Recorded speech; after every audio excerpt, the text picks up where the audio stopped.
স্বামী একদিন স্ত্রীর গালে চিমটি দিয়া বলতেছে আমি জান্নাতি। তো স্বামী বলে তোমাকে খবর দিল কে তুমি জান্নাতি? কারে না আমি জান্নাতি। পড়ার পরে বলছে বলো তুমি কি করে জান্নাতি? সবরের জীবন চলতেছে, সবর।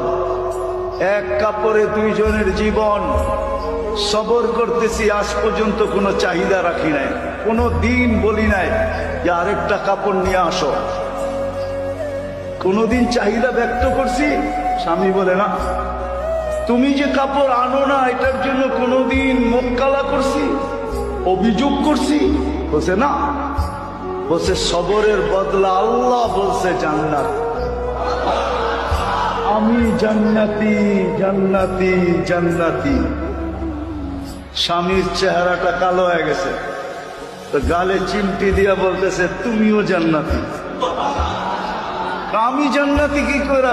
আমার মতো স্ত্রী পেয়ে কি খুশি হও নাই? শুকরিয়া আদায় করো না?